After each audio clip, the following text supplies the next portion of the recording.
American soccer fans, welcome to episode 112 of the USA Soccer Cast. We are bringing you everything about the U.S. national teams, the players, the leagues, and everything else that impacts the game of soccer in these United States. I'm Donald Wine. It's June 23rd, 2023, and the United States women's national team officially has a 23-person roster for the 2023 Women's World Cup that kicks off in just 27 days. The news came down on Wednesday. The players have learned their fate last week, but we got word of who the players are that make up this roster on Wednesday. Head coach Vlatko Andonovski speaking for about 30 minutes about his decision-making process for some of these players. And here's what we're going to do. We're going to go through these players, and then we'll break down some of the specifics about this roster. Then finally, we'll get to some of the players who may not have made it. First off, and this is a numerical order because we now have numbers for this roster. So in numerical order, number 1, Alyssa Nair. Number 2 is Ashley Sanchez. Number 3, Sofia Huerta. Number 4 is Naomi Girma. Of course, number 4 usually is Becky Sauerbrunn. We'll talk about her injury in just a moment. Kelly O'Hara, number 5. Number 6 is Lynn Williams. Number 7, making probably one of the last people to make the roster and the youngest on this roster, is Alyssa Thompson. Number 8 in the middle, Julie Ertz. Number 9 is Savannah DeMello, making her first World Cup squad. Also the third player ever to make a World Cup squad without having a cap from the women's national team. Number 10 is Lindsey Horan. Number 11, Sophia Smith. Number 12 is Alana Cook. Number 13, of course, Alex Morgan. Number 14 is Emily Sonnet. And number 15 is, of course, Megan Rapinoe. Rounding out the last numbers on this roster, we have number 16 is Rose Lavelle. Number 17, Andy Sullivan. Number 18 is Casey Murphy. Number 19, of course, is none other than Crystal Dunn. Number 20 is Trinity Rodman. 21 is Aubrey Kingsbury. Number 22 is Christy Mewis. And rounding out with number 23 is Emily Fox. So 3 goalkeepers, 7 defenders, 7 midfielders, and 6 forwards on this roster. And the NWSL, of course, was heavily represented on this roster. There are a ton of teams, 9 teams that had players on this final 23-player roster for the United States. OL Reign is leading everybody with 5 players on this roster. My Washington Spirit have 4 players on this roster. New Jersey, New York, Gotham SC has 3, Racing Louisville 2, Portland Thorns 2, San Diego Wave also with 2, and of course, Angel City SC with 2 players. There are 3 teams that had 1 player each make this roster, and that is Olympic Lyonnais, the Chicago Red Stars, and the North Carolina Courage. There's only 3 teams here from the NWSL that do not have a player that make the roster, that being the Houston Dash, the KC Current, and the Orlando Pride. Lindsey Horan, of course, playing for Lyon. She is the only player that comes in from a team abroad. So, again, there's a lot of players on this list. I think the surprises, or at least the people who people did not expect to make this roster, Savannah DeMello, again, I mentioned she is only the 3rd player, and I believe the first since Shannon Box in 2003 to make a women's national team World Cup roster without having a cap. Now, DeMello has featured in some camps, but she has not yet made the field, and her first opportunity to get her first cap could be in the send-off match against Wales in San Jose coming up in a couple of weeks. But she has played dynamite this year, and I believe in her club play is one that influenced Vlatko's decision to include her on this roster. Alyssa Thompson, again, the youngest player on this roster at age 18 in her first year with Angel City FC. She's been on the national team before. I got to see her when we played England in Wembley. And I think for her, it felt like she should have made this roster. Of course, it's a logjam up front. So who do you leave off? And I think the fact that Mallory Swanson got injured at that game in Austin back in April might have helped Alyssa Thompson's chances, coupled with the fact that she has been playing extremely well again in her first season at Angel City. Aubrey Kingsbury, her play for the Washington Spirit has been dynamite this year. I believe she leads the league in clean sheets. And because of that, I think she beat out Adriana Franch for that last spot amongst the goalkeepers. Alyssa Nair, Casey Murphy haven't been doing as well for club, but they've been established veterans on this national team over the last few years, at least in the case of Casey Murphy. And Alyssa Nair has been around forever, it feels. But Aubrey Kingsbury working her way into this roster, I'm extremely happy for her for that. And one person I'm super, super happy for is Lynn Williams.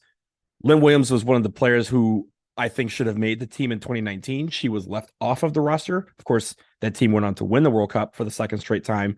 But Lynn Williams was right there on the cusp and did not make it. And I believe she was one of the last people left off the roster for that team that went to France. But she has worked her butt off. She is 4 goals away from setting the record in NWSL for most goals all time.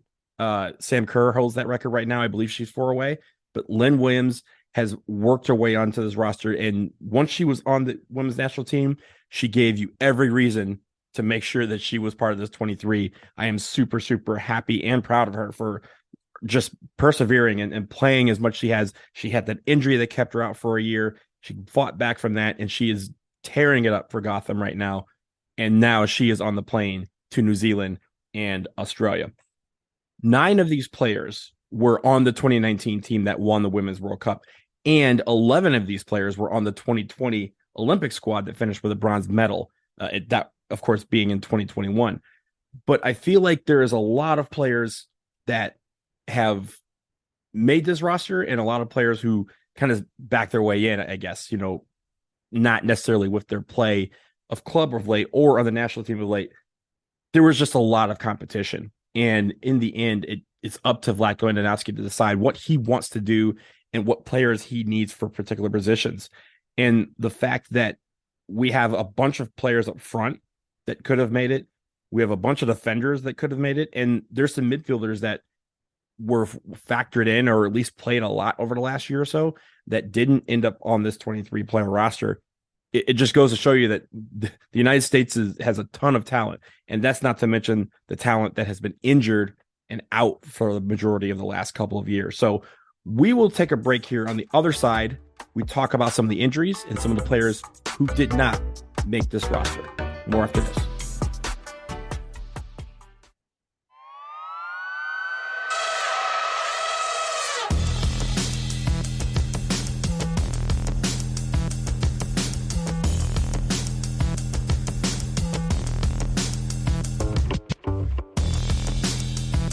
We're back, and we are discussing the women's national team World Cup roster that was released on Wednesday.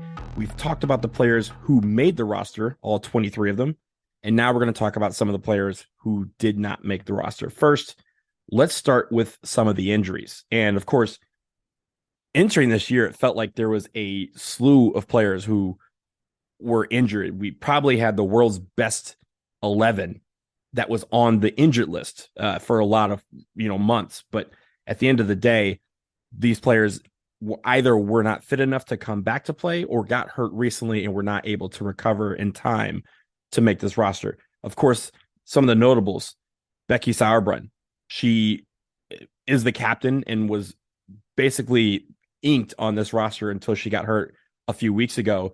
And because of that, she is not going to be back in time. It sounds like she could have played limited minutes, but entering our World Cup, Vlatko decided that he needed a bunch of defenders, and he needed defenders who could go full 90 and be healthy throughout the tournament. So one of the backbreaking injuries and decisions that had to be made is Becky Sauerbrunn being left off of this roster due to injury. Of course, Mallory Swanson, she got injured in April and was ruled out of this roster, and I don't think she is even close to coming back to play. So Vlatko was asked specifically about her in the press conference, and he said there was no chance of Mallory Swanson making this roster after she got hurt. But of course, she was on a tear before she got hurt, which makes it just all the more gut-wrenching that she is not on this roster. Catarina Macario, she's been hurt for a year. Christen Press also hurt for a year. Samantha Mewis has been hurt for a year. Tobin Heath has been out for a year. And all of those players probably would have factored into the final decision had they been healthy, but none of them were healthy enough to get back to form in time to make this roster. Then there was the players who, I guess in hockey, we'd call them the healthy scratches, who did not make this roster. I think for me, the biggest surprise, and I don't know if it was a surprise, but at least for me, it was kind of I looked up and perked up when I saw that this person was not in the roster, and that was Ashley Hatch. Ashley Hatch has been on this team pretty much inked in gold in the last couple of years due to her play with the Washington Spirit. She had been called into almost every single camp and very rarely left out or left on the bench during games. And she does not make this roster. Taylor Korniak, who has been one of these players that Vlatko has brought in to try and help at the six, and she doesn't make the roster either. She had been in a lot of camps before then. Casey Kruger, I wish she was on this roster because her dynamic play on the back is very much needed on the team, and I thought she could have provided a lot for this particular World Cup team, but she is not on this roster. Tierna Davidson also doesn't make this roster, a similar category with Casey Kruger. Adriana French was playing and then eventually lost her spot on the Casey Curran, her starting spot. And I think that was what did her in as far as being able to make the World Cup roster. And then there's a couple players who I think, would have factored in or should have factored in a little bit more.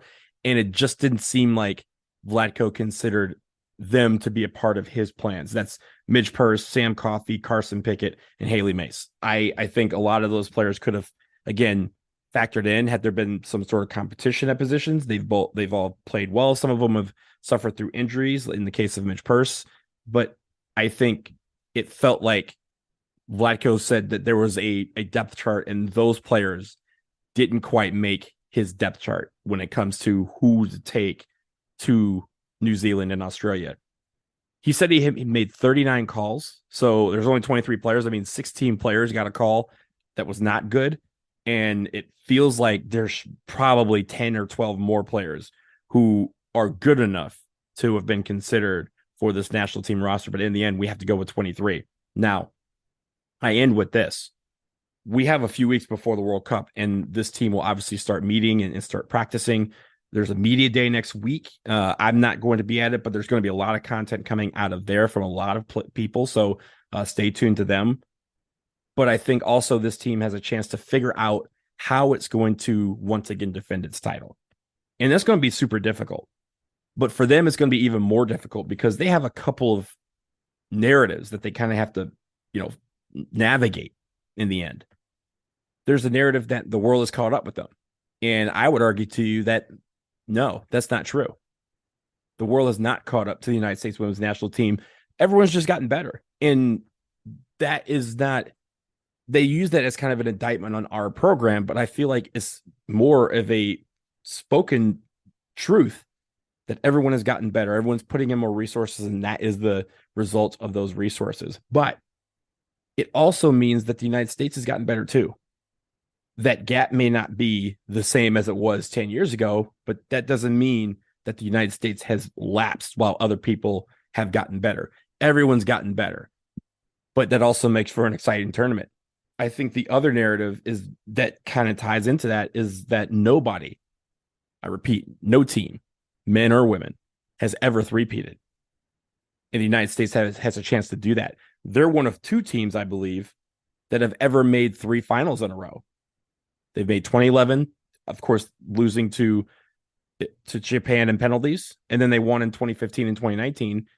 So to get back to a final, it will be a fourth straight final for them. That is unprecedented. The only other team that's done three in a row, to my recollection, is the men's Brazil team, which was 1994, 1998, and 2002. Of course, they won in 94 and 2002. But I think people have to understand that just because we're considered the best team in the world and the best program on the planet doesn't mean we can't lose this thing. And if we lose this thing, it could be just because it's really hard to be on top for so long. It's really hard to be at or close to the top. This team, the United States women's national team, has been in the FIFA rankings since they started, and I believe that was in 2003. And the last time they were second was 2017.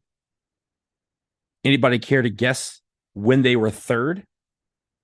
It's never happened.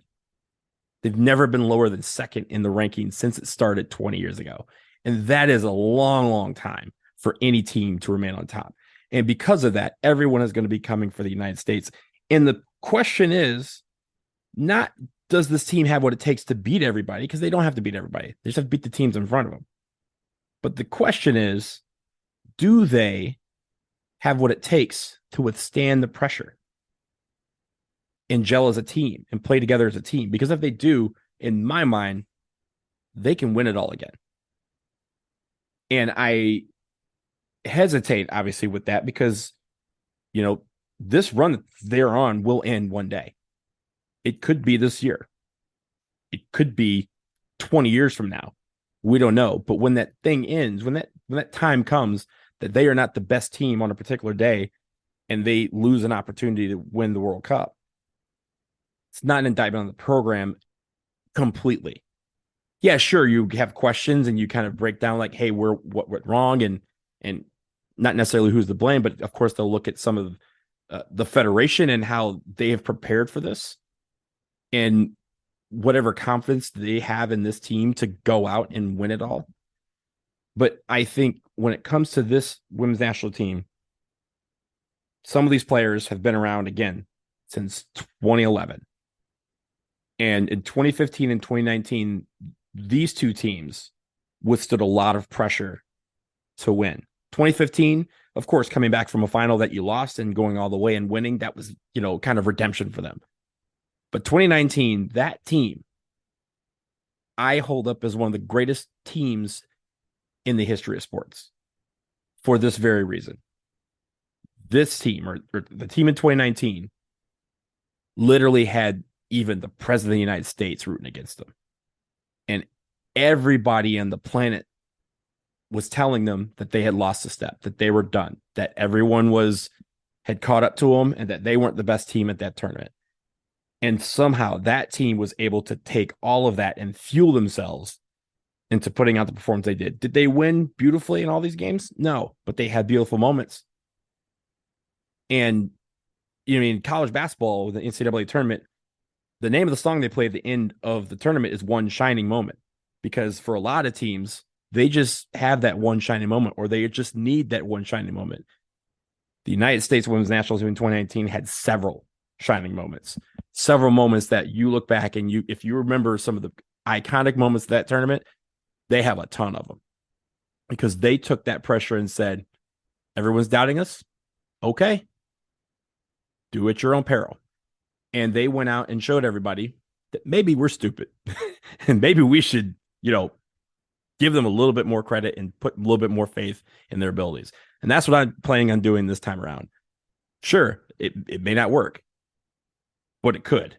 And I think for this team, their ability to lock in and zero in and focus on just the goal within themselves as a team and blocking everything out, they are better than that in almost any team or individual athlete I have ever seen. And I think because of that, that's an intangible that no other team has. Everyone else is going to be asking themselves, not necessarily can they win it all. They're going to ask themselves, can they beat the United States in a final? And for 9 of these players, they've been in it. They've been in a final. They understand that pressure. They understand the pressure way more than any other team on the planet because the pressure for them has been a lot higher. And it's something that is just quite unfathomable for a lot of people. So we obviously have a ton of time to talk about the women's national team and how they're going to play, how they're going to stack up, what kind of formation and everything. But just remember, this team is really good. And there was a lot of players who could have made this team that are also really good. And because of that, I am super, super excited to watch these 23 women take on the world. And it's going to be fun to watch. Again, that tournament is going to be starting July 20th, going through August 20th. A lot of the games are going to be at night. Start figuring out your schedules now. Put your sleep schedules out of whack so that you can wake up for these games or stay up for these games. But we're going to have a lot more, plenty of coverage of the Women's World Cup, both on this show, the USA Soccer Cast, and over at starsandstripesfc.com. So don't forget to check all of that out. We will leave it here. That will do it for episode 112 of the USA Soccer Cast. Thank you, as always, for listening. Remember, follow us on Twitter. We're at USA Soccercast.